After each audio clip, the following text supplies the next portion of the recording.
이사야서 3장 1절부터 9절의 말씀입니다. 오늘 이 말씀을 제가 읽을 때 하나님의 음성으로 듣기를 바랍니다. 어리석도다 갈라디아 사람들아, 예수 그리스도께서 십자가에 못 박히신 것이 너희 눈앞에 밝히 보이거늘 누가 너희를 꾀도냐? 내가 너희에게서 다만 이것을 알려 하노니 너희가 성령을 받은 것이 율법의 행위로냐 혹은 듣고 믿음으로냐? 너희가 이같이 어리석으냐? 성령으로 시작하였다가 이제는 육체로 마치겠느냐? 너희가 이같이 많은 괴로움을 헛되이 받았느냐? 과연 헛되냐? 너희에게 성령을 주시고 너희 가운데서 능력을 행하시는 이의 일이 율법의 행위에서냐 혹은 듣고 믿음에서냐? 아브라함이 하나님을 믿음에 그것을 그에게 의로 정하셨다 함과 같으니라. 그런즉 믿음으로 말미암은 자들은 아브라함의 자손인 줄 알지어다. 또 하나님이 이방을 믿음으로 말미암아 의로 정하실 것을 성경이 미리 알고 먼저 아브라함에게 복음을 전하되 모든 이방인이 너로 말미암아 복을 받으리라 하였느니라. 다 같이. 그러므로 믿음으로 말미암은 자는 믿음이 있는 아브라함과 함께 복을 받느니라. 아멘. 할렐루야. 우리가 아브라함을 믿음의 조상으로 그렇게 여기고 있죠. 사실은 이슬람권에서도 그 이스마일이라고 하는 그 아브라함의 서자를 통해서 그 조상으로 아브라함을 또 믿음의 조상으로 삼습니다. 유대인들도 또 기독교인들도 그리고 이슬람권에서 또 아브라함을 최고의 그 신앙의 위치를 놓고 있기 때문에 이 아브라함의 신앙의 영향력은 대단하죠. 3대 종교의 그 기초가 된다고 할 수가 있습니다. 오늘 아브라함의 신앙을 통해서 우리가 어떻게 복을 받은가? 아브라함이 복을 받았는데 우리도 아브라함처럼 복을 받을 수 있는 신앙의 길이 무엇인가? 그것을 여러분 말씀할 때에 큰 은혜가 되시길 바랍니다. 기독교의 신앙을 폄하하는 사람들은 아주 샤머니즘적인 그런 기복적인 교회의 모습을 지적할 때가 많아요. 사실은 우리에게는 정서적으로 샤머니즘이 있습니다. 무속신앙이라고 해서 그 무속신앙은 내세관이 없어요. 그래서 현세적입니다. 그리고 현세적이기 때문에 이 땅에 복을 구할 수밖에 없습니다. 그래서 기복적이라는 것이 거기에서 나온 것이고, 그 다음에 샤만이라고 하는 것은 무당을 말하는데 중재자, 신과 인간과의 중간에 그 복을 하는 영매자로서 영적인 이런 중간 역할을 하는 영매자로서의 무당을 또 통해서 복을 끼쳐준다고 해서 사람이 의존적입니다. 신에 의존적인 건 좋은데 이 무당에게 의존하는 그러한 의존적인 신앙을 갖고 있다. 이것이 굉장히 좋지 않는 내용인데 기독교 안에 아주 긍정적인 영향을 끼쳤어요. 왜냐하면 우리 종교성이라고 하는 것은 신을 찾게 되어 있는 그런 종교성이 우리 민족에겐 그와 같이 샤머니즘을 바탕으로 해서 더 강했기 때문에 정말 외세의 침략이 많은 우리 한많은 민족, 이 민족의 구원을 요청하기 위해서 이 신도 섬기고 저 신도 섬기고 많이 신을 섬겼죠. 그래서 신을 섬기다 보니까 우리 부뚜막에도 고사를 하지 않습니까? 내게 복이 된다 그러면 다 예배하는 제사를 드리는 그러한 우리 대한민국의 정서 속에서 기독교가 함께 결합해서 토착화되는 과정 속에서 기복신앙이라고 하는 그러한 신앙이 우리의 기독교인 안에도 들어와 있습니다. 그것을 부인할 수가 없는 것을 우리는 민족성 안에서 우리가 생각하면 부인할 수가 없지요. 근데 성경의 복은 그 복을 우리가 무시하지 않는다는 사실에 일단 안심하십시오. 그것이 무조건 잘못됐다고 폄하할 수는 없다는 겁니다.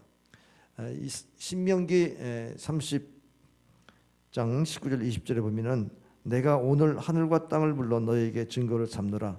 내가 생명과 사망과 복과 저주를 네 앞에 두었은즉 너와 네 자손이 살기 위하여 생명을 택하고 네 하나님 여호와를 사랑하고 그의 말씀을 청종하며 또 그를 의지하라. 그는 네 생명이시요 네 장수이시니 여호와께서 네 조상 아브라함과 이삭과 야곱에게 주리라고 맹세하신 땅에 내가 거주하리라 말씀하시므로 생명을 택하는데 하나님을 사랑하고 구율법을 지켜 행하면 생명을 얻되 장수하는 복을 누릴 것이다. 땅에 거주하는 복을 누릴 것이다. 이렇게 말씀했습니다.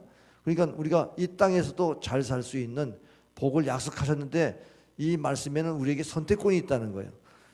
축복과 저주가 있는데 저주를 택하는 사람들은 저주를 받을 것이고 축복을 택하는 사람은 축복을 받는다.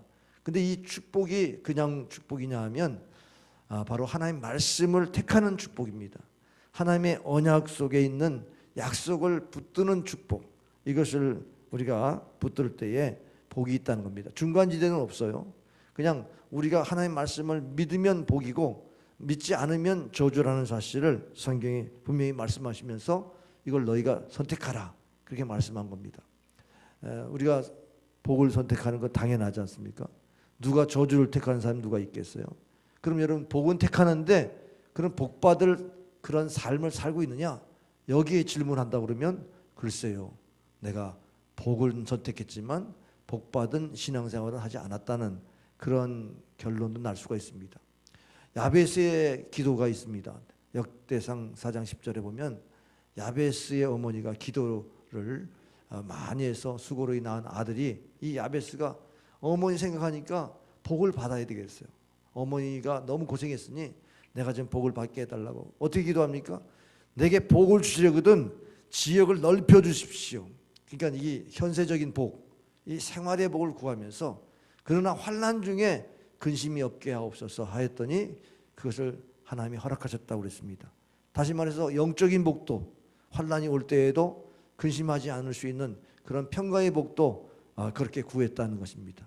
오늘 우리 성경에서는 바로 현세적인 복도, 또 영적인 내세의 복도 우리에게 동일하게 허락하신 줄 믿으시기 바랍니다. 에레미야 32장 40절에 보면은 내가 너에게 복을 주기 위하여 너를 떠나지 아니하며 너희 마음에 하나님의 영원한 언약을 새겨서 그 말씀을 가지고 하나님을 경외하게 하기 위함이다. 경외하게 하려 합니다. 그렇게 말씀하셨어요. 그러니까 하나님을 복받는 사람은 하나님의 말씀을 지키려고 하는 마음에 그 자세가 되어 있다는 거예요. 그래서 그 말씀을 마음에 새기고 지킴으로 복을 받는다. 만약에 그 말씀이 마음에 없다면 아마도 지킬 힘이 없겠죠. 생각이 있으면 잊어버리니까. 근데 마음에 각인된 거는 그것은 체험됐기 때문에 잊지 않겠지 않습니까? 그래서 지켜 행하는 자가 복이 있습니다. 야고보서 그 야곱이 창세기 28장 15절에 보면은 내가 네게 허락한 것을 다 이루기까지 너를 떠나지 아니하리라. 하나님이 우리와 함께하는 게 복이거든요. 근데 떠나지 않겠다고 약속하십니다.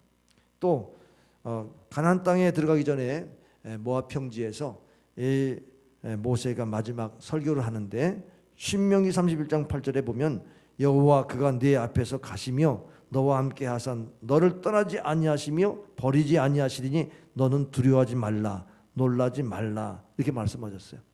하나님이 우리와 함께 하시는 게 복이고 하나님이 앞서가시면서 우리에게 안내하시는 것이 복이고 그리고 우리가 두려워하지 않고 놀라지 않도록 평안한 것이 복인데 이 복이 바로 우리 성경적인 복인 줄 믿으시길 바랍니다. 신명기 28장 2절에 보면 내가 네 하나님 여호와의 말씀을 청종하면 이 모든 복이 내게 임하리라. 이 모든 복이 어떤 복이냐 하면 그 말씀을 신명기 28장 쭉 읽어보면 생활의 복이에요. 들어가도 복을 받고 나가도 복을 받고 떡 빠니고 복을 받고 우양간에 복을 받고 식물이 복을 받고 모든 복에 대한 약속을 하셨지 않습니까? 그런데 중요한 단서가 이 말씀을 지켜 행하면, 그러니까 우리가 성경적인 복은 말씀을 지켜 행함으로 복을 받는 것입니다. 그래서 구약 성경의 복은 율법의 행함의 복이라고 하는 것을 알 수가 있는 것이 베레카라고 하는 이 히브리어가 그것을 의미해요. 베레카는 현세적인 복을 약속했습니다. 율법을 지켜 행함으로 복을 주시겠다는 베레카의 복 여러분이 있기를 바랍니다.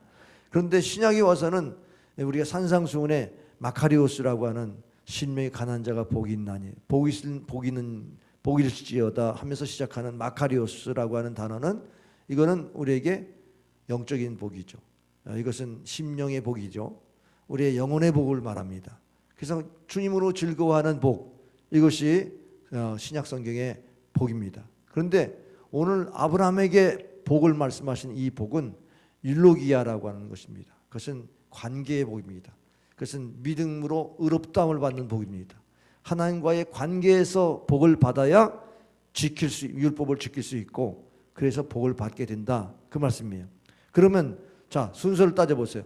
우리가 육신적으로 현세적으로 복을 많이 받으면 예수를 잘 믿겠습니까? 하나님과 관계가 깨졌는데도 주님을 잘 믿을 수는 없어요. 우선순위는 하나님과 관계가 바르게 돼야, 율로기야 아브라함 같은 복을 받아야, 믿음의 복을 받아야 그 다음에 내가 율법적인 행동을 할 수 있어. 말씀을 지켜 행할 수 있는 힘이 있기 때문에 현세적인 복을 받을 수 있는 줄 믿으시길 바랍니다. 근데 많은 사람들이 이게 반대가 된 거예요.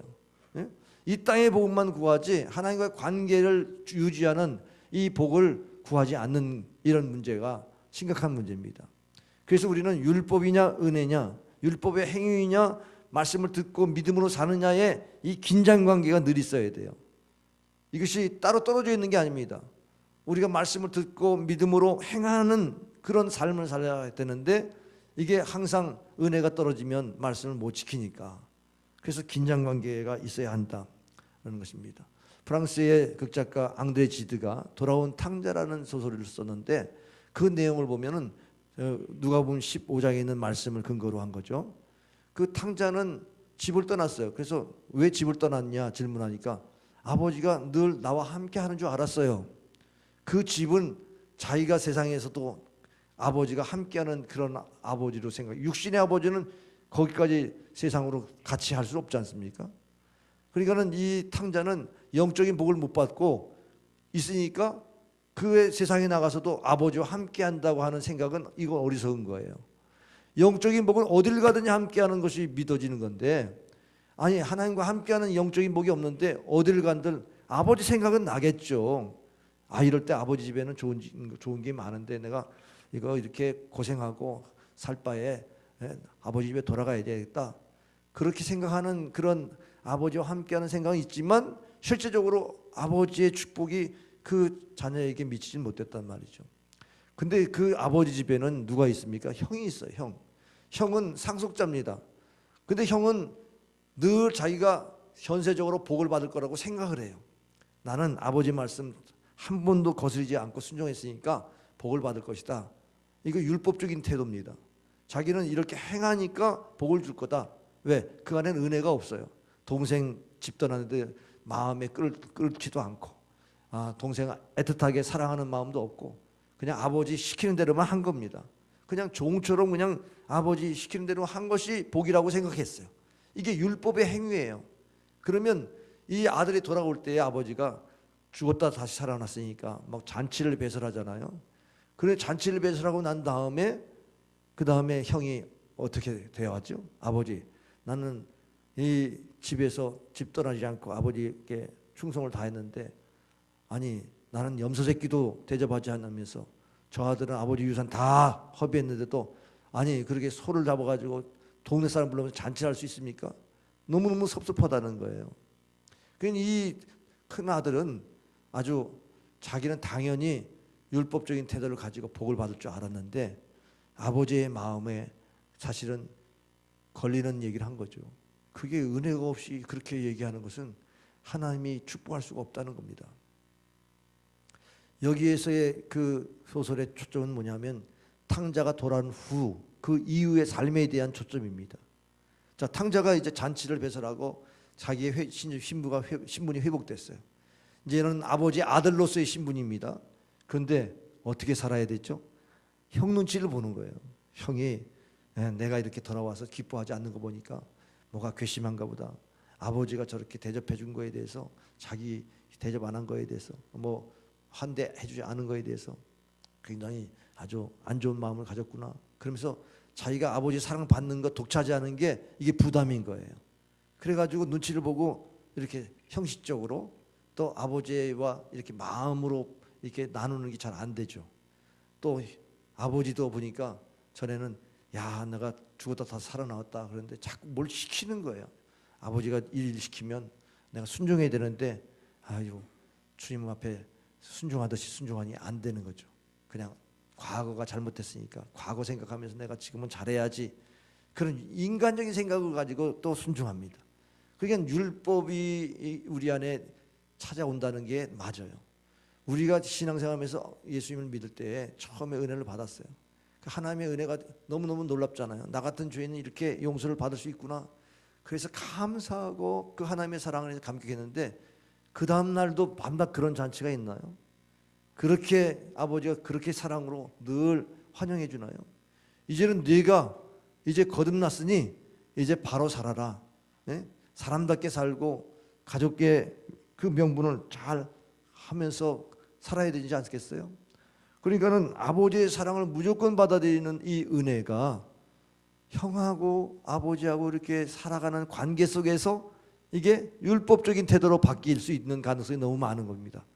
마음에 없는 충성, 마음에 없는 말, 이런 것들이 가족 안에 이렇게 돌아가면 그게 견디겠습니까? 그 탕자의 중심 안에 내가 뭘 해도 마음의 중심을 쏟아야 되는데, 그래서 크리스찬으로서 은혜를 받은 다음에는 율법적인 태도가 막 나오는 거예요. 여러분 교회 생활할 때 여러분 초신자로 교회 등록하면 막 환영해 주고 사랑해 주잖아요. 그 다음부터는요, 여러분이 성숙한 기존 신자로서 다른 사람을 사랑하고 그 사람을 또 섬기고 이래야 되는데, 그게 은혜가 없으면 안 되잖아요. 그러니까 또 율법적인 태도로 시기하는 겁니다. 아니 내가 교회 생활 얼마나 했는데 목사님은 처음 교회에 나온 사람은 저렇게 환영해줘? 그러면서 시기가 나고, 그러면서 그 탕자 집안에 있는 큰아들처럼 그런 생각을 갖는단 말이죠. 여러분 예수님을 믿고 변화된 증거가 뭔지 아세요? 율법적인 태도를 고민하기 시작한 거예요. 내가 이렇게 살면 되나? 내가 이렇게까지 해야 되나? 여러분이 마음에 감동이 없고 은혜가 없는데 행동은 착하게 선하게 환영하는 듯 이렇게 위선적인 모습으로 살아갈 때 고민이 되는 거예요. 내가 은혜도 없는데 은혜스러운 말을 하고, 뭐 내가 사랑이 없는데 뭐 사랑의 말을 하게 하면서 겉으로 이렇게 하는 게 이게 너무 이게 위선적이 아닌가? 이 고민이 시작되는 겁니다. 이게 변화의 징조예요. 전에는 전혀 그런 마음 없는데 여러분이 예수님 믿고 변화되면 거기부터 율법의 태도부터 시험이 돼요. 그 다음에요, 내가 저 사람보다 뭐가 잘못된 거야? 뭐가 모자라서 내가 이런 대우를 받아야 되는 거야? 이러면서 비교하기 시작합니다.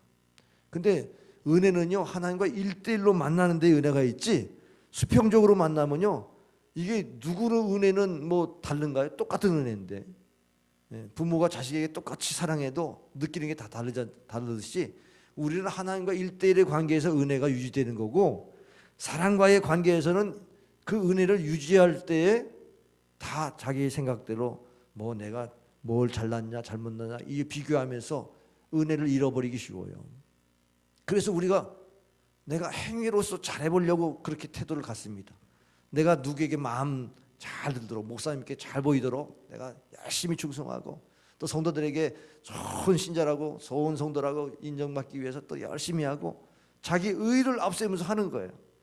근데 그게 믿음으로 했는가, 그렇지 않으면 사람에게 보이려고 했는가, 스스로 한번 판단해 보세요. 자, 그러면 우리가 믿음으로 구원받는다는 이 말이, 아니 믿는 사람들 보니까 믿는 것 같지 않아. 믿는 사람은 이렇게 해야 믿는 거지, 충성해야 믿는 거지, 기도해야 믿는 거지, 예배 드려야 믿는 거지 하면서 그 행위로 판단한단 말이죠. 그 결국 나중에 남는 게 뭐냐면, 은혜는 사라지고 내가 이렇게 믿었습니다, 내가 이렇게 믿었으니까 하나님 복 주세요, 왜 내게 복이 없습니까? 그러면서 실망하고 낙심하고 시험 드는 거예요. 근데 이런 것이 자기 자랑이지 하나님 자랑입니까? 하나님의 구속의 은혜에 감사해서 나오는 그런 모습이 아니잖아요. 그러니까 은혜가 떨어진 모습이에요. 그러니까 은혜와 내 행위, 이게 항상 긴장 관계가 있어요. 은혜가 없으면 항상 또 이렇게 또 내가 율법적인 태도를 갖고 사는구나. 그런데 율법적인 태도가 아니라 은혜를 받고 하나님이 주신 은혜를 가지고 내가 열심히 자원하는 마음으로 헌신하면 그게 복이 되거든요. 그게 진정한 복이 된단 말이죠. 그래서 로마에 있어서 율법과 은혜의 상관관계를 이렇게 말합니다. 3장 20절 22절. 그러므로 율법의 행위로 그의 앞에 의롭다 하심을 얻을 육체가 없나니 율법으로는 죄를 깨달음이니라. 이제는 율법 외에 하나님의 한 의가 나타났으니 율법과 선지자들에게 증거를 받는 것이라. 곧 예수 그리스도를 믿음으로 말미암아 모든 믿는 자에게 미치는 하나님의 의인이 차별이 없느니라. 율법으로는 죄를 깨달아요. 율법 외에는 구원 얻을 길이 없는데, 율법 외에 구원 얻는 길이 있는데 믿음으로 의롭다함을 받는 것, 그것이 바로 구원 얻는 길이다, 그 말씀이에요. 율법으로는 의롭다함을 받을 사람이 없다. 그래서 우리는 하나님의 은혜로 말미암아 구원을 받는데, 그 은혜가 예수님의 십자가, 예수님이 나를 위해 돌아가신 십자가, 이 십자가의 구속의 은혜를 늘 하나님과 일대일의 관계에서 은혜를 사모하고 은혜를 헛되이 받지 않도록 은혜를 늘 사모하는 자리로 나가야 될 줄 믿습니다. 그래서 오늘 이 관계에 대한 설명을 1절에서 뭐라 그러냐, 갈라디아 사람들은 어리석어요. 어리석은 갈라디아 사람들아, 너희가 십자가에 못 박힌 예수님을 눈 뜨고 분명히 보았지 않니? 근데 너희를 누가 꾀더냐, 그렇게 말해요. 여기 꾀다는 단어가요, 이 에바스카넨이라고 하는 이 헬라어인데 마법을 걸다, 그런 뜻이에요. 이게 중상모략하는 겁니다. 자, 마술사가 마법을 걸 때 보면, 자, 손을 보세요. 손 아무것도 없습니다. 아무것도 없습니다. 이 손에 아무것도 없는데 여기 와이셔츠 칼라에 뭐 숨겨놨어요. 그래가지고 없는데 해서 딱 드러내면 놀래죠. 뭐가 그냥 없는 데서 나타나니까. 그 얘기를 여러분 한번 생각해 보세요. 초점을 흐리면서 그렇게 마술을, 트릭을 하는 겁니다. 마찬가지로 이 우리가 신앙에 누가 꾀이느냐, 이게 신앙이 이게 홀리는 게 뭐가 있냐면, 예수님을 바라보지 못하게 만드는 많은 것들이 우리를 홀려요. 그래서 주목하지 못하게 만들어요. 믿음의 주여 온전케 하신 주님을 바라보라. 우리가 믿음이 온전해지려면 계속 예수님을 바라보고 예수님과 나와 1대1의 관계에서 은혜 생활을 해야 되는데, 저 사람 봐, 세상 사람들 보니까 뭐 스펙이 좋으면 출세하던데, 내가 교회 가서 희생하고 시간 버리고 뭐 나는 뭐 한 것도 없고 뭐야 이거, 나 이러다가 내 인생 망치겠네. 괜히 교회도 안 나와. 왜 그래? 그러면 교회 가면 뭐 일 시키고 뭐 한다고 그래가지고 사역을 많이 해가지고 난 뭐 내 생활이 없다나? 그래서 어떻네? 그래서 나는 교회 대충 다닐 거예요. 아예 안 나와요. 대충 다닐 거예요. 생각만 딱 들어와도 벌써 내가 세상과 비교하니까 내가 은혜가 다 떨어져가지고 그냥 세상의 것들만 보는 거예요. 여기 밝히 보이거늘, 확실히 보이거늘 십자가의 은혜를 확실히 보았잖니. 그런데 지금 어떤 걸 지금 보고 있어요? 세상을 보면서 망가지는 거예요. 신앙이 사탄이요, 미혹하잖아요. 사탄이 우리를 미혹하게 만드는데, 거기에 빠져버리는데 다 자기 중심으로 돌아가게 만들어요. 하나님 중심으로 신앙생활 하지 않고 자기 중심, 나를 위해서. 그러면서 자기를 생각하니까 이게 정신이 나는 거예요. 은혜를 생각할 때, 주님만 생각할 때는 은혜가 됐는데 나를 생각하니까 은혜가 싹 사라져요. 이게 시험이에요. 시험이라는 게 페이라조라고 하는 헬라어인데, 이 시험은 두 가지 뜻이 있어요. 이거는 하나님이 우리의 믿음을 연단하시는 시험, 테스트예요. 그리고 마귀가 우리를 믿음에서 떠나게 만드는 유혹, 템프테이션이에요. 그러면 마귀는 하나님과의 관계를 깨뜨리는 불의를 행하게 만들고 믿음에서 떠나는 불신을 조장하게 만드는데, 여러분이 마귀의 불신을 여러분 알아챕니까? 네, 못 알아채죠. 시간이 지날수록 자격지심이 자꾸 생겨요. 야, 내가 신앙생활 저 사람보다 오래 했고 내가 교회 생활 이렇게 했는데 나는 복을 못 받았다. 그러면서 그 복에 대한 생각을 자꾸 가지면서 내가 어떻게 더 잘해야 될까? 율법의 행동을 자꾸 따지면서 조건을 자꾸 붙이면서 신앙생활이 골치 아파요. 이게 내 공로인지 하나님의 은혜인지 구분이 안 돼요. 사람의 모습을 보니까 신앙보다 행동이 앞서고, 저 사람의 스펙을 보니까 나는 초라하니까 그것이 더 크게 보이고, 세상의 지위와 명예와 권세와 부와 돈과 이런 것들이 더 크게 보이고, 내가 하나님의 구속받은 하나님의 자녀라는 이 신분에 대한 감격은 점점점 초라해지는 거예요. 하나님이 우리를 얼마나 사랑하셨는데 예수님의 십자가에서 자신을 다 내어주기까지 우리를 사랑하셨는데 이 사랑의 감격이 너무너무 큰데 이걸 다 잃어버리고 자신만 남고 그래서 그걸 추구하다 보면 비성경적인 걸 추구하게 돼요. 자, 초점이 바뀌었잖아요. 예수님을 바라보는 시각에서 초점이 세상적인 것을 바라보게 만들어서 비성경적인 가치관을 추구하게 만드니까 결국 사탄에 미혹돼 가지고 그것을 구하면 구할수록 복을 못 받아. 미궁에 빠져. 여러분, 성경적인 가치관을 가지고 살아야 복을 받아요. 네? 성경적인 가치관이 뭐예요? 은혜로 말미암아 믿음으로 행함을 통해서 복을 받는 것인데 은혜가 떨어지면요 예수님을 바라보지 못해요. 자기 행위만 바라보는 거죠. 자격지심에 빠져가지고 살아가요. 그래서 율법으로 의롭다는 받을 자가 없다는 사실을 말씀하고 있죠. 오늘 우리가 사는 게 다 하나님의 은혜입니다. 예.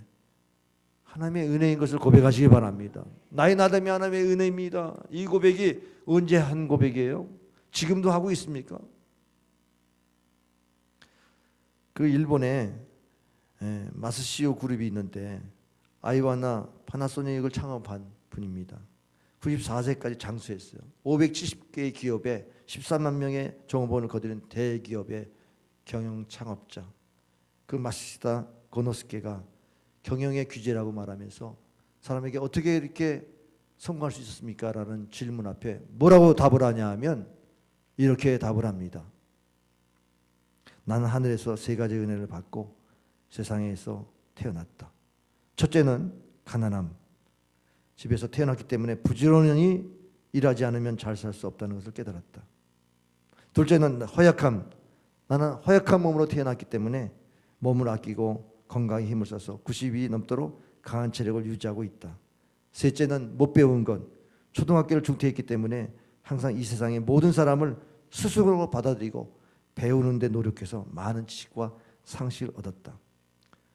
그분이 크리스천인지는 모르겠어요. 근데 하늘의 은혜를 받았다는 거예요. 오늘 우리가 은혜 없이 복을 받는다는 거 거짓말이에요. 누가 도와줘도 다 그게 부모님의 은혜고 친구의 은혜고 은혜 아닙니까? 할렐루야. 하나님의 은혜는 예수님을 우리에게 주신 게 하나님의 은혜인데 그 믿음이 없더라도 일반 자연인도 다 은혜로 살아가지 않았습니까? 가난한데 그 가난을 채울 수 있는 은혜. 내가 못 배웠는데 다른 사람이 나에게 지식을 정보를 알려주고 그래서 더 성숙할 수 있던 것 은혜. 이 은혜로 살게 되어 있는 겁니다. 근데 우리 크리스천들이 은혜를 구하고 있나요? 하나님의 말씀이 믿어지도록 은혜를 구하고 있나요? 여러분이 지금도 하나님의 은혜를 기억하고 있는지 한번 영상으로 한번 확인하겠습니다. 한번 영상을 한번 보여주세요. 이 임선주 집사가 버스킹 찬양 거리 찬양 사역자예요. 한번 신앙 고백을 한번 들어보세요. 올려줘 보세요. 영상 좀 올려주세요. 너무 제 머리를 스치는 느낌이었어요. 뭐라고 하셨냐면 세상에 참 하나님을 믿지 않는 자들이 많지만 교회 안에도 하나님을 믿지 않는 사람들이 너무 많다라고 얘기를 하는데 저는 제가 하나님을 정말 잘 믿고 있다고 생각했어요. 피난처 같았던 교회에서 가면 이제 울면서 기도도 했고 그랬기 때문에 하나님 믿었다라고 생각했는데 그분이 그 말을 함과 동시에 나는 지금 죽으면 지옥에 가겠다는 확신이 생겼어요. 나는 하나님을 여기까지 믿고 있지 않다라는 확신이 생겼어요. 그러면서 제가 온 몸이 떨리기 시작했어요. 그때. 그래서 막 눈을 감고 기도하시겠습니다라고 얘기를 하는데 기도하는 중에 어떤 환상처럼 뭐가 보이냐면 제가 그 검은색 그림자에게 이 양팔이 묶여서 이렇게 담벼락 위로 올라가는 환상이 보이는 거예요. 늘 기도를 하고 있는데 그러면서 한 걸음 한 걸음 걸어가는데 얼마나 그 느낌이 리얼한지 제 발끝부터 이 손끝까지 저리저리 한 거예요. 막 안 올라가려고.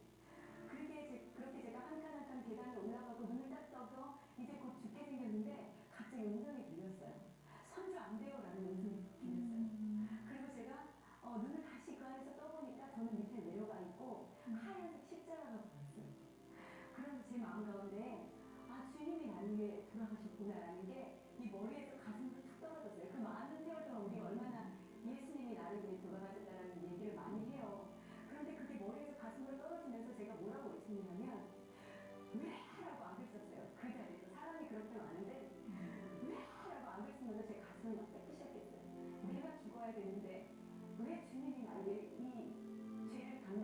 하냐고 제가 가슴을 치면서 왜라고 악을 쓰고 거의 바닥에서 그냥 발버둥을 쳤어요.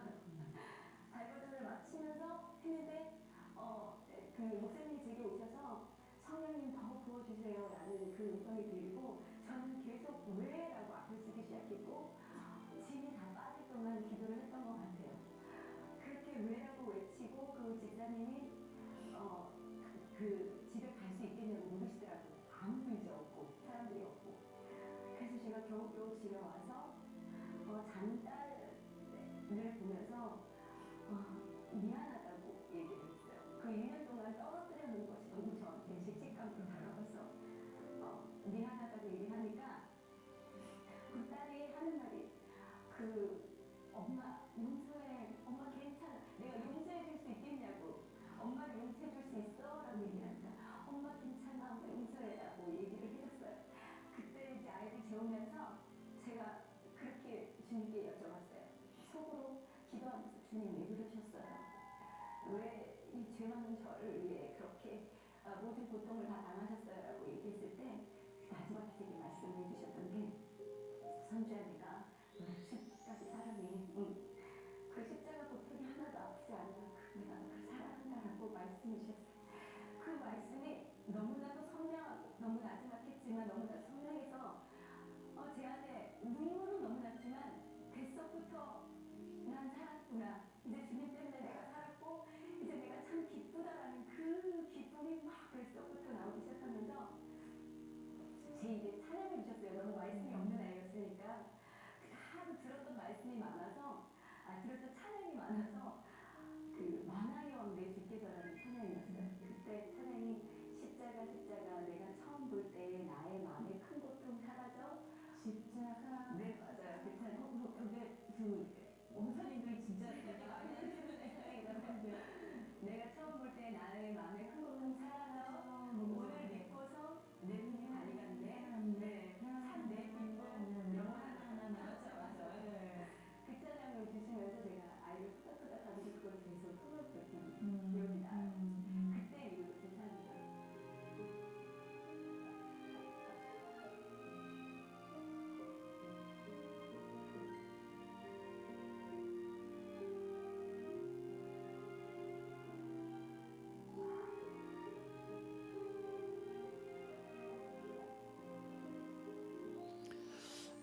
임선희 집사는 거리 찬양 사역자로 헌신을 합니다.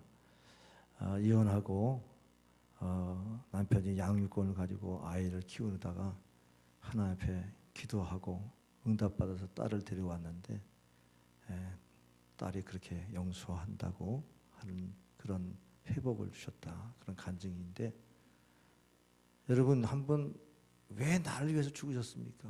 왜 내가 죽어야 할 십자가? 왜 주님이 대신 죽으셨습니까? 그것을 여러분이 고백해 보셨나요? 그 고백이 없으면 주님을 못 만난 겁니다. 주님이 이 머릿속에 내 죄를 용서하셨다 그렇게 생각하면 여러분이 생각해서 예수님을 믿어보세요. 여러분의 죄에 씻은 이 감격이 있나? 우리의 고난을 담당하실 때 우리를 사랑하시기 때문에 사랑의 힘 때문에 그 고난이 하나도 힘들지 않았다고 고백하잖아요. 지옥에 올라가다 툭 떨어졌다는 얘기는 거기서 선주는 안 돼 그 얘기는 주님이 변호하신 거예요.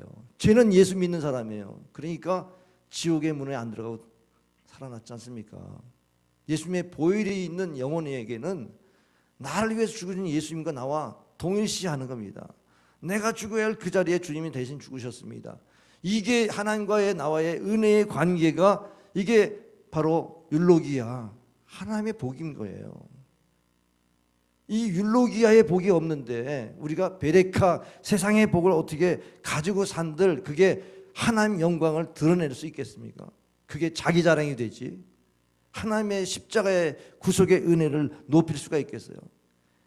그래서 2절에 내가 너에게 다만 이것을 알려 하노니 너희가 성령을 받은 것이 율법의 행위로냐 혹은 듣고 믿음으로냐.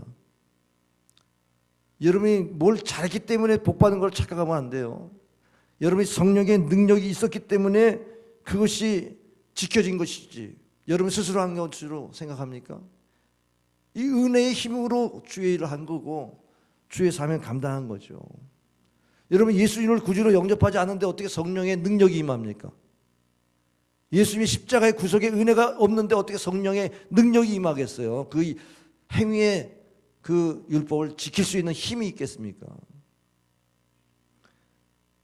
결국 우리가 예수 그리스도를 구주로 영접하면 십자가의 구속의 은혜가 우리 안에서 물 흐르듯이 흘러서 그것이 나를 그렇게 용납하게 하고 용서하게 하고 사랑하게 하고 헌신하게 하고 율법적인 행동을 하게 하고 말씀 지키게 하고 그렇게 살게 하는 것으로 복을 받게 하신다는 것입니다. 우리에게는 인생의 커리큘럼이 정해져 있어요. 이스라엘 보세요. 애굽에서 가나안 땅 바로 들어가지 않았습니다. 광야를 통과했지 않습니까? 광야에서 뭐가 연단이 되었어요? 하나님이 우리의 먹을 거 입을 거 다 먹여주신다. 의식주의 문제 해결하는 거 믿게 만드셨지 않습니까? 하나님만을 구하게 만들고 그렇게 해서 가나안 땅에 들어가게 하셨지 않습니까? 오늘 우리가 은혜를 받고 이제 신앙생활 출발하면요, 우리에게 성화되어지는 과정들을 허락해요. 내 자아가 깨지고 하나님의 공급하신 은혜로 살아야 되겠구나. 내가 한다고 하는 게 얼마나 허무하고 이게 헛된 것인 줄 알고 그걸 버리게 만드는 과정이 있다고요. 그게 광야 생활이에요. 그러니까 더 안 될 수 있어요. 예수님 믿고 더 잘 될 줄 알았는데 더 생활이 어려워지고 친구가 끊어지고 여러분 고통받는 일이 더 생길 수도 있습니다. 그 왜 그래요? 그거 의지했던 것이 복인 줄 알았는데 그게 아니라 하나님이 은혜 주셔서 내가 말씀을 지키는 것이 복이라는 것을 믿게 하시려고 그렇게 연단하신 줄 믿으실 바랍니다. 그래서 오늘 3절에 보니까 너희가 이같이 어리석으냐 성령으로 시작하였다가 이제는 육체로 마치겠느냐. 성령으로 시작했다는 말 이해하시죠? 성령이 아니고 예수를 주라 시인할 수 없다. 신앙 고백이 성령으로 고백한 건 말이죠. 그러니까 성령으로 시작했는데 이제 왜 육체로 마치느냐. 육체는 내 생각으로 말하는 거예요. 주여 주여 하는 자마다 다 천국에 갈 자가 아니다. 왜요? 자기가 생각으로 주여 주여 할 수 있어요. 이성적으로 받아들이고 주여 주여 할 수 있어요. 그러나 성령으로 한 사람은 주여 하더라도 그 말씀을 지켜요. 그러나 머리로 한 사람은 그 말씀을 못 지켜요. 말씀을 지키냐 못 지키냐의 그 능력이 성령이기 때문에 성령의 능력이 없이는 우리가 또 옛 육체의 모습으로 돌아가는 겁니다.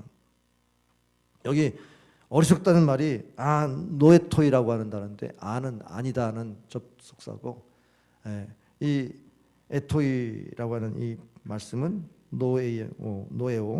노에오라는 말은 알다라는 뜻이에요. 그러니까 분별력이 없다는 겁니다. 판단력이 없다는 거예요. 야, 이게 십자가에서 멀어지는 거네. 하나님의 은혜에서 멀어지는 거네.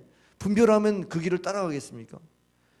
세상이 좋다니까 그냥 은혜 다 잃어버린지도 모르고 그냥 따라다가 보니까 그렇게 은혜를 소멸한다는 것입니다.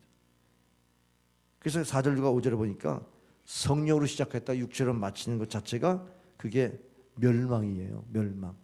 그게 심판이에요. 그게 크리스찬의 심판이에요.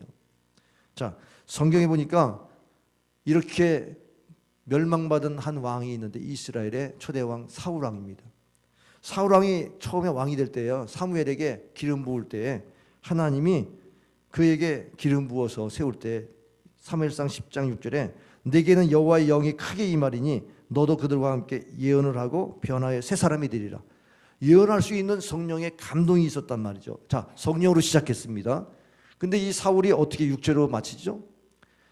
아니 골리앗을 물리치는 다윗을 보니까 대단하죠. 그래서 사람들이 그냥 다윗에게 인기가 쫙 올라가면서 다윗의 평판이 온 이스라엘 땅에 최고의 이름을 높이게 되니까 사위를 삼고 그리고선 자기가 더 위의 권자의 왕이니까 있으려고 했는데 시간이 갈수록 시기가 나는 거예요. 그래가지고 죽이려고 하는 마음이 들어요. 그러나 아들의 요나단이 아버지 절대 그러지 마세요. 그러면서 그렇게 말렸는데 내가 죽이지 않겠다고 말 뿐이지 실제적으로는 다윗이 수금을 태는데 단칼을 던지잖아요. 그걸 피하고 도망가는 거예요. 그러면 그 마음에 얼마나 이 악독이 가득합니까? 근데 이걸 못 버려요. 이게 악신이 임하니까. 그래가지고 그가 마지막에는 멸망을 당하고 죽습니다.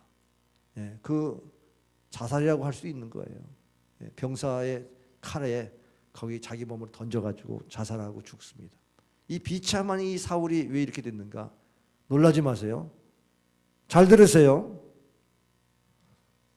역대상 10장 3절 13절 사울이 죽은 것은 여호와께 범죄하였기 때문이라. 그가 여호와의 말씀을 지키지 아니하고 또 신접한 자에게 가르치기를 청하고 여호와께 묻지 아니하였으므로 여호와께서 그를 죽이시고 그 나라를 이새의 아들 다윗에게 넘겨주셨더라.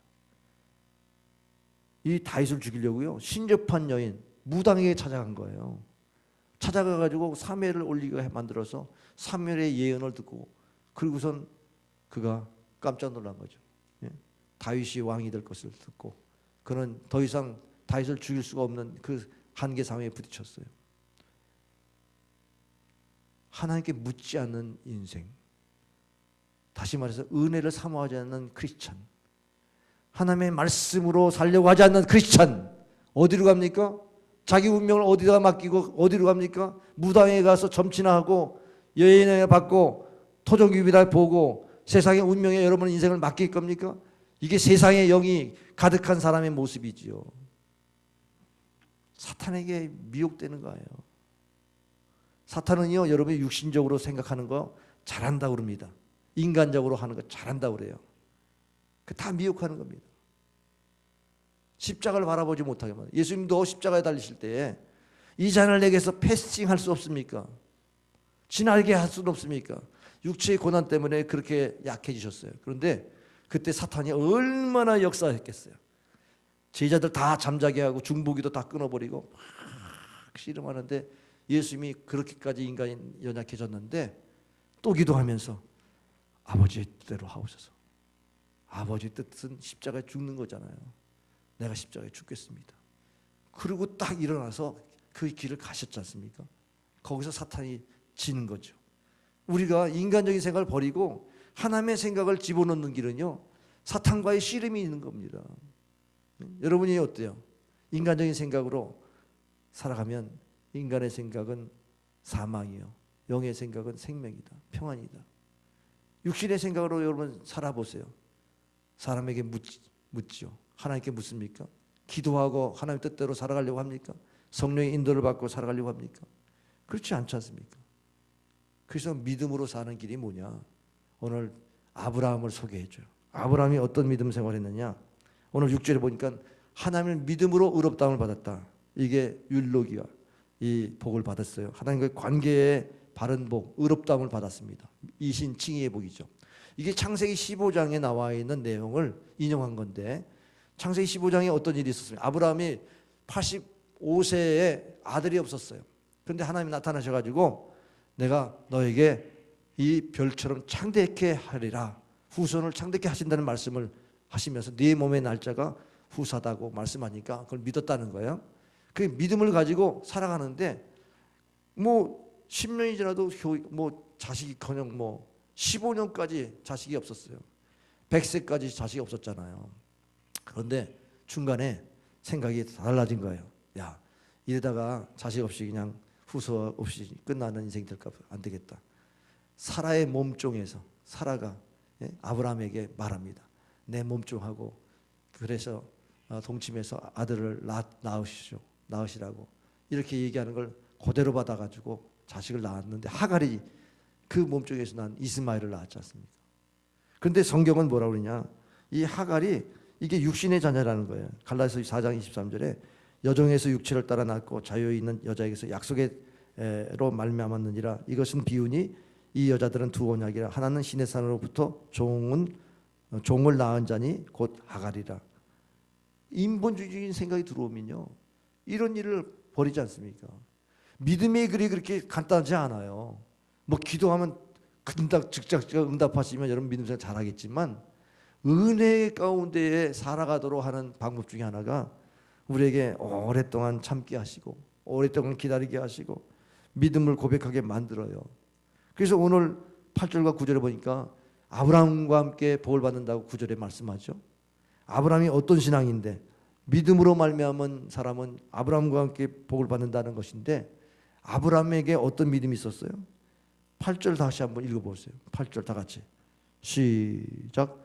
또 하나님이 이방을 믿음으로 말미암아 의로 정하실 것을 성경에 미리 알고 먼저 아브라함에게 복음을 전하되 모든 이방인이 너로 말미암아 복을 받으리라 하였느니라. 아브라함의 복음을 미리 정했다는 말이 무슨 뜻일까요? 아브라함이 무슨 예수님을 믿었어요? 복음은 예수님에 관한 소식인데 근데 예수님을 믿었다고 표현하고 있잖아요. 맞습니다. 로마서 4장에 보니까 아브라함이 믿었어요. 예수님을 믿은 거와 똑같아요.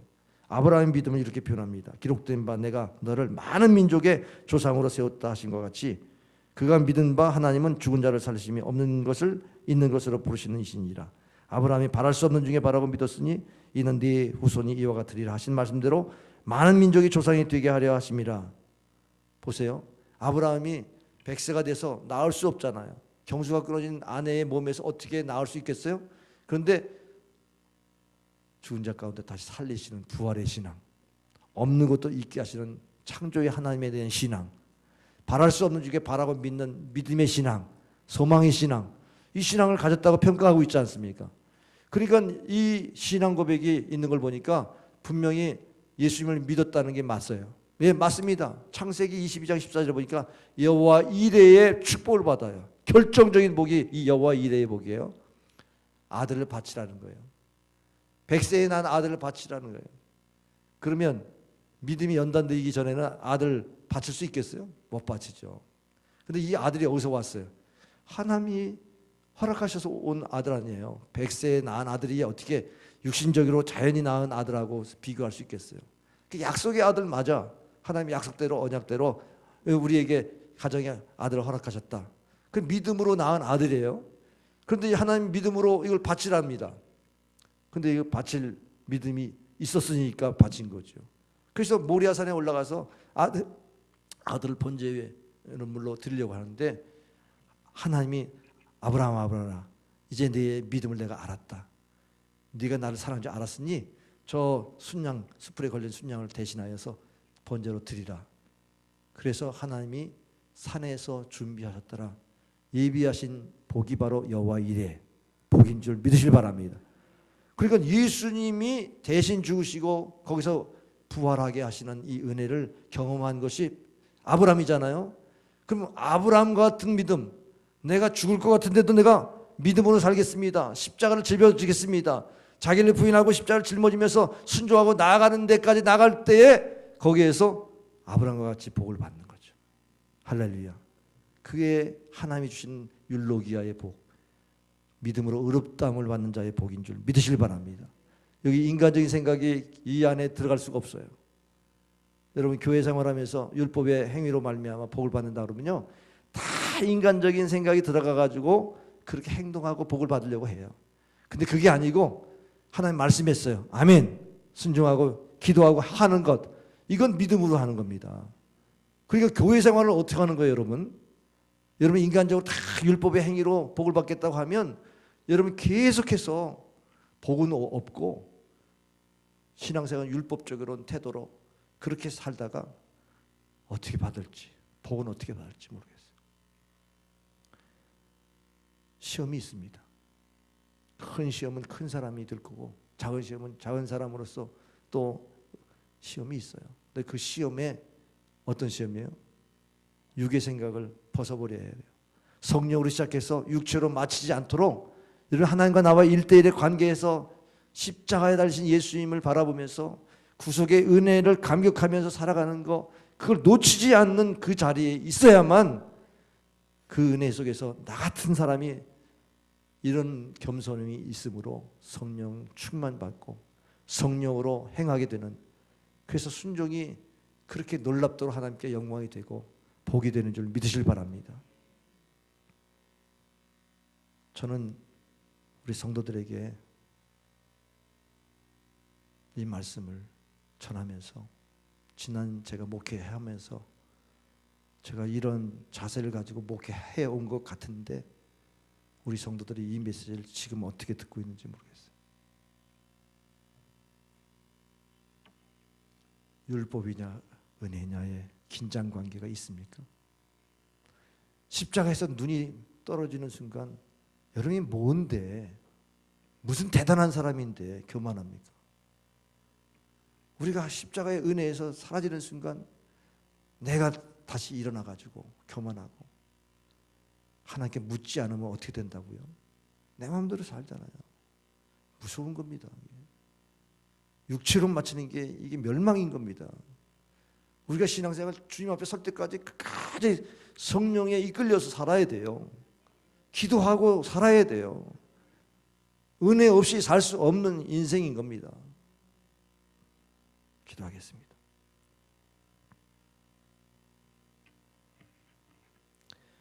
사랑의 아버지 하나님 감사합니다. 우리가 무엇이건데 이처럼 우리를 사랑하셔서 십자가에서 우리의 모든 죄를 사하시기 위하여 피 흘려 돌아가시고 그 저주를 대신하여 주심으로 우리가 이 땅에서 참 영생의 복과 현세에서의 복을 누리게 하실 수 있도록 인도하시니 감사합니다. 그러나 은혜를 잃어버릴까 두렵습니다. 하나님의 언약에 순종하지 않을까 두렵습니다. 믿음으로 의롭다움을 받는 이 복에서 떠나서 우리가 다른 복을 구할까 두렵습니다. 이 복을 받고 진정으로 율법의 행위로 또 세상의 현세적인 복도 누릴 수 있는 그러한 결과적인 복이 있다고 그러면 다행이지만 그것을 바꿔서 복을 구하면 우리는 결국 육체로 마치게 되는 비극이 있습니다. 하나님 긍휼히 여겨 주옵소서. 주님의 은혜만을 사모하게 도와주옵소서. 이 사순절기에 더욱 주님의 십자가의 은혜를 구하게 도와주옵소서. 예수님의 이름으로 기도하옵나이다. 아멘.